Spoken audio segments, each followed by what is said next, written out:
क्या आपने कभी गौर किया कि बड़े लोग क्यों सादा जिंदगी गुजारते हैं?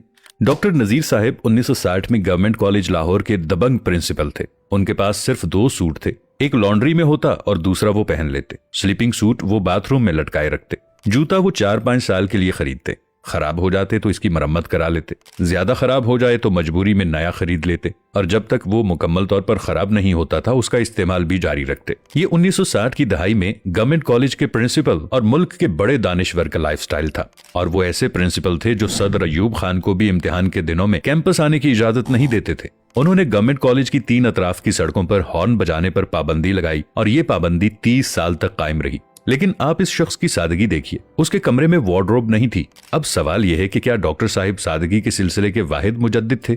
जी नहीं। दुनिया का हर बड़ा इंसान और बड़ा मुआशरा डॉक्टर साहिब की तरह सादा होता है। क्यों? क्योंकि सादगी जहानत का आखिरी दर्जा होता है। इंसानी जहानत के 5 दर्जे होते हैं। पहले दर्जे के इंसानों को स्मार्ट कहा जाता है। दूसरे दर्जे में ज़हीन लोग आते हैं, ये इंटेलिजेंट होते हैं।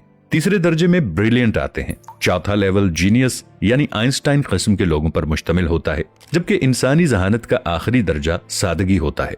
यानी सादगी जहानत की पीक होती है। शायद यही वजह है कि दुनिया के तमाम नबी, औलियाए कराम, साइंसदान और बैनुल अक़वामी लीडर सादा थे। ये छोटे कमरों में इंतहाई जरूरत की चीजों के साथ जिंदगी गुजारते रहे। बड़े मुआशरे भी सादा होते हैं। मैं इस सिलसिले में जापान, चीन और जर्मनी की मिसाल दूंगा। ये तीनों दुनिया की बड़ी मईशतें हैं, लेकिन इनके लोग इंतहाई सादा और आजिज हैं। आप उनसे रास्ता भी पूछेंगे तो ये हाथ जोड़कर आपके सामने खड़े हो जाएंगे। छोटे घरों में रहते हैं और कम से कम वसाइल में जिंदगी गुजारते हैं।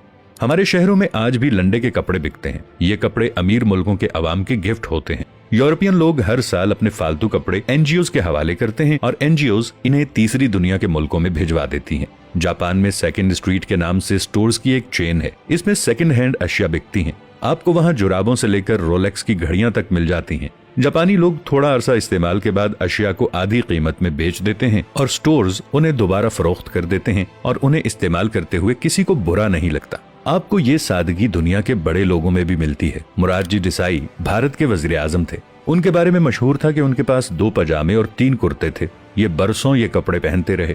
जब वो फट गए तो उनकी बेगम ने कुर्ते काटकर रुमाल बना दिए और देसाई साहिब बाकी जिंदगी वो रुमाल इस्तेमाल करते रहे। एप्पल कंपनी के बानी और मालिक स्टीव जॉब्स ने पूरी जिंदगी जीन्स की सस्ती पैंट और $10 की स्याह शर्ट पहनी।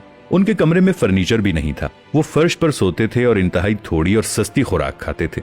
मरने के बाद उनकी वार्डरोब से 3 जूते, 2 पैंट्स और 5 घिसी हुई स्लीवलेस शर्ट्स मिली। बिल गेट्स के कपड़े भी सादा और सस्ते होते हैं। आप उसे 3 रंगों के सस्ते सूट में देखेंगे और ये सूट्स भी बरसों इस्तेमाल होते हैं। वॉरेन बफेट आज भी पुराने घर में रहता है, पुराने सूट्स पहनता है और $5.5 का मैकडॉनल्ड का बर्गर खाता है।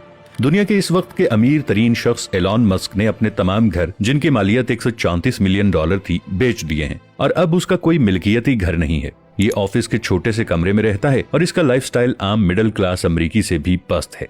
पाकिस्तान के अंदर भी ऐसे बेशुमार लोग हैं। अब्दुल सत्तार ईदी साहिब ने पूरी जिंदगी मुर्दों के जूते और कपड़े पहने। उनकी टोपी की मालियत भी $2 होती थी, लेकिन इस शख्स ने दुनिया की सबसे बड़ी एम्बुलेंस सर्विस बनाई। जिंदा लोगों में सैयद बाबर अली कमाल इंसान हैं। ये 97 साल की उम्र में भी लम्स में ऐसे डिपार्टमेंट्स बना रहे हैं जो 10 साल बाद मुकम्मल होंगे। लेकिन आप उनके कपड़े और जूते देख लें, आप हैरान रह जाएंगे। ये गाड़ी भी सस्ती इस्तेमाल करते हैं। सेठ आबिद भी सादगी की मिसाल थे।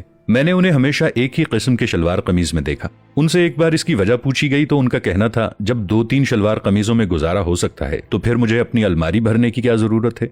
मैं रीड फाउंडेशन के बानी महमूद साहिब से बहुत मुतासिर हूँ। उन्होंने मुल्क में 400 स्कूल्स और कॉलेजेस बनाए हैं। इस वक्त भी उनके स्कूलों में 1.5 लाख तालिब इल्म पढ़ रहे हैं। मगर आप उनकी सादगी देखिए। उन्होंने 30 साल बाद भी वही स्वेटर पहना हुआ था जो उन्होंने पहले स्कूल के इफ्तिताह पर पहना था। उनसे जब वजह पूछी गई तो उनका जवाब था, स्वेटर का काम सर्दी रोकना होता है और अगर मेरा स्वेटर ये काम कर रहा है तो फिर मुझे नया खरीदने की क्या जरूरत है। इससे रकम भी जाया होगी, इसे महफूज रखने की कोफ्त भी उठाना पड़ेगी और किसी ऐसे शख्स की हक तलफी भी होगी जिसके पास स्वेटर नहीं है।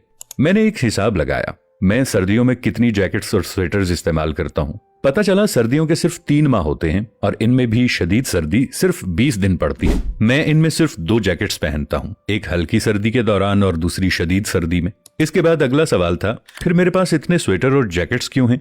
मेरे पास इसका कोई जवाब नहीं था। यकीनन मैं भी उन लोगों में शामिल हूं जिनका ज़हनी अफलास खत्म नहीं हो सका और हम वार्डरोब्स को नाक तक भरकर खुद को रईस समझते हैं और वार्डरोब भरो के इस खेल में ये भी भूल जाते हैं कि वार्डरोब्स वाले लोग बड़े नहीं होते। बड़े वो होते हैं जिनके कमरों में डॉक्टर नजीर अहमद साहिब की तरह वार्डरोब्स नहीं होती। ये लोग जानते हैं कि जरूरतें महदूद होती हैं लेकिन हवस की कोई हद नहीं होती और क़नाअत का असल मफहूम भी यही है। नाजरीन, वीडियो को लाइक और शेयर जरूर कीजिएगा। मिलेंगे नई वीडियो के साथ, तब तक के लिए अल्लाह निगहबान।